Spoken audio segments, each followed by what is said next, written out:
নমস্কার বন্ধুরা, আমি আজকে আপনাদের সামনে মুরগির মাংস আলু দিয়ে একটু পাতলা ঝোল, এই গরম যা গরম পড়েছে একটু পাতলা ঝোল রান্না করে দেখাচ্ছি।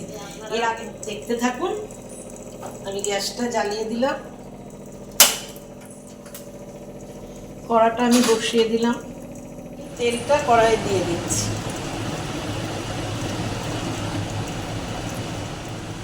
তেলটা আমার গরম হয়ে গেছে। এবার আমি আগের থেকেই কেটে রাখা আলু কেটে এবং ধুয়ে রেখে দিয়েছিলাম, এই আলুগুলো আমি এবার কড়াইয়ে ছেড়ে দিচ্ছি। একটু লবণ দিয়ে দিলাম, একটু হলুদ দিয়ে দিলাম। আলুগুলো দেখুন আমার লাল লাল করে ভাজা হয়ে গেছে। এবার আমি আলুগুলোকে তুলে নিচ্ছি। এবার আমি কড়াইয়ে দুটো তেজপাতা দিয়ে দিচ্ছি। এবার আমি দুটো পেঁয়াজ দিয়ে দিচ্ছি।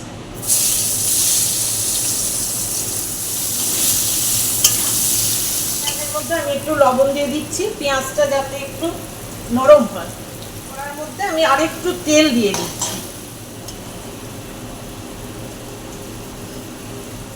পেঁয়াজটা আমার ভাজা ভাজা হয়ে গেছে।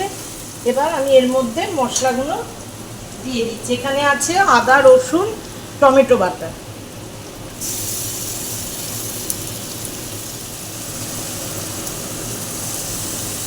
আমি অল্প পরিমাণ জিরের গুঁড়ো, ধনের গুঁড়ো, একটু লঙ্কার গুঁড়ো,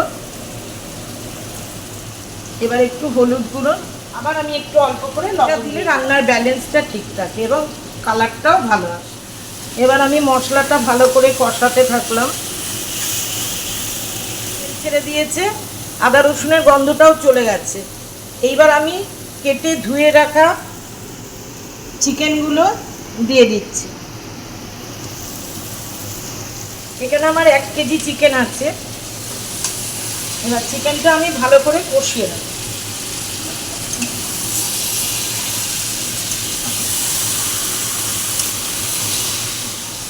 মাংসটা আমার কষানো হয়েই গেছে, আর মাংস দিয়ে তেলও ছেড়ে দিয়েছি।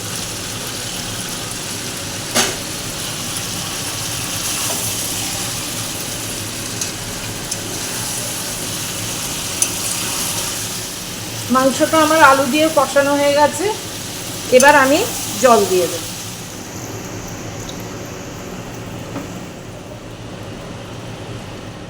এবার আমি মাংসটা ঢাকা দিয়ে দেব। এবার আমি ঢাকাটা খুলে নিলাম।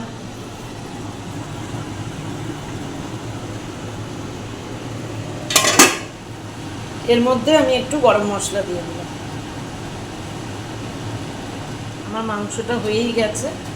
আমি একটু পাতলা পাতলা ঝোলই করেছি আজকে, যা গরম অল্প মশলা দিয়ে পাতলা ঝোল। আমার মাংসটা হয়ে গেছে, আমি গ্যাসটা অফ করে দিয়েছি। এবার আমি তরকারিটা ঢেলে নিচ্ছি। আমার মাংসর ঝোলটা কমপ্লিট হয়ে গিয়েছে। আজকের মতো এই পর্যন্তই। আবার দেখা হচ্ছে নতুন কোনো রেসিপি নিয়ে। আগে ভালো লাগে অবশ্যই লাইক, কমেন্ট, শেয়ার করবেন এবং সাবস্ক্রাইব করে আমার পাশে থাকবেন। নমস্কার।